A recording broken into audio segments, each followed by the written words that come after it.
Hello and welcome to our group's presentation regarding mobilization in response of World War II. Our key concepts and thematic learning objectives both concern how global interaction impacted the United States internally. To contextualize the mobilization effort, we need to see the condition the United States was in before World War II. To start off, the most notable event was the Great Depression. It was an economic nightmare that left millions without jobs and in poverty.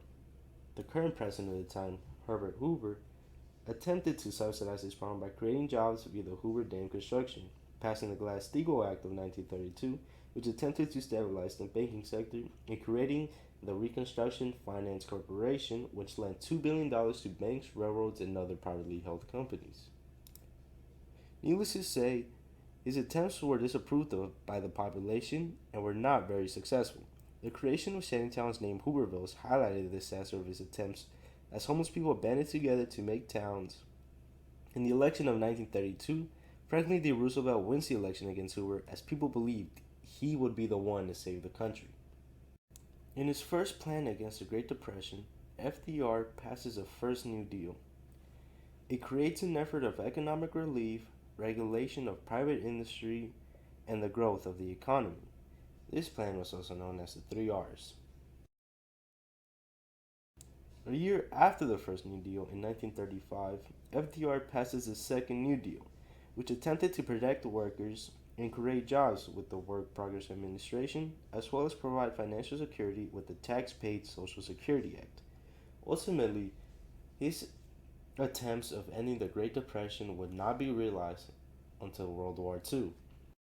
In the midst of dealing with domestic issues, Franklin D. Roosevelt holds the first peacetime draft with the passing of the Selective Training and Service Act.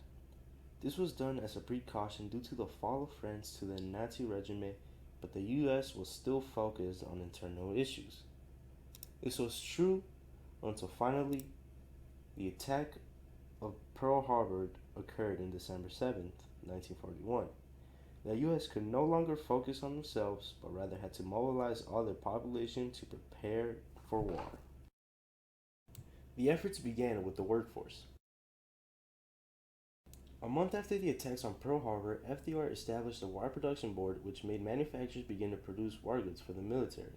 For example, the Lionel Toy Company began to produce warship components.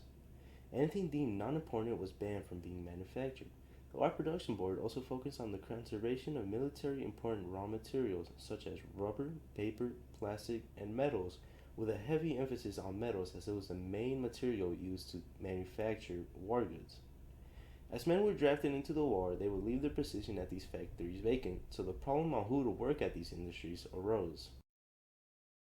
While the men were at war, women were being hired to work on the industrial sector on an unprecedented scale than the years prior.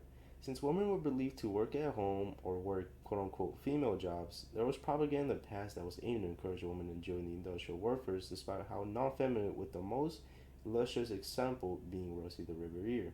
With the issue of women leaving their children at home, FDR passed the first government facilitated child care center with the Community Facilities Act of 1942. The introduction of women in jobs that were seen as manly will lead to new opportunities beyond the wartime. Mentioned previously, Rosie the Riveteer is the most iconic American propaganda for World War II. It was created to support women effort on the home front by challenging and corroborating the current stereotypes that there was on women. Rosie appears to be both strong but feminine, symbolic of the many women who were now working on factories despite never doing so previously. Another group of people who had opportunities arise during the mobilization was African Americans. Despite segregation still being rampant, mobilization brought opportunity to work as labor shortages were dominant in the North and West. They were also able to serve in the military, but in both these cases, racial discrimination and segregation was both apparent. As jobs arose in the South and West, many African Americans migrated to those locations in search for employment, which led to the growth of African American communities, which catalyzed the creation of culture such as art, music, and literature. On the war front, the Double Victory campaign arose in support of the civil rights movement, which believed that the victory against fascism should lead to the internal dissipation of fascism in the form of racism in the United States. As a consequence of the draft, many who were sent to war came back unemployed and homeless. To combat this, Congress passed the GI Bill in 1944, which promises veteran college education, housing, and unemployment insurance. This effort showcases the extent the government was going through in order to prevent unemployment numbers as seen as in the Great Depression. Mobilization had lifted the Great Depression from the United States as the introduction and need of laborers to work in the wards and factories led to an explosion in workers and money with the goods produced.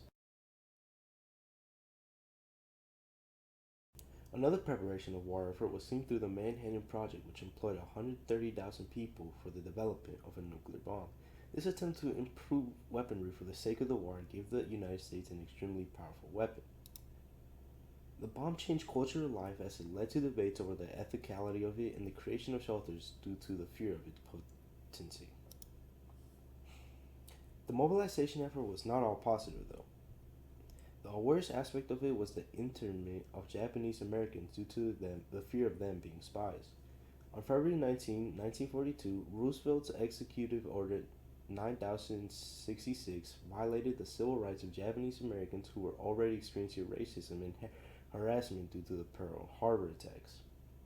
79,000 of 112,000 Japanese people who were sent to camps were American citizens. The constitutionality of these orders was under question in Korematsu versus United States in 1944, in which the Supreme Court deemed the violation of both civil and human rights constitutional, as it was the purpose of military necessity. To summarize, the mobilization of the United States in preparation of World War II heavily benefited society as it created many jobs which played a part of ridding the country of its biggest problem, the Great Depression. The ability to control and produce war goods made the United States an economic powerhouse that would be seen in the years to come. African Americans and women were able to use the war to their benefits by being able to work jobs that they wouldn't have normally been able to, as well as garner respect from fellow Americans. Consequently, though, the Japanese people suffered the most due to them being held accountable for actions that they were not part of. Despite being American citizens who were born in America or who had gained citizenships, they were discriminated against in order to get rid of the fear and paranoia that the United States had. These are our sources, and this is the credits made by Saeem and me, Hector L.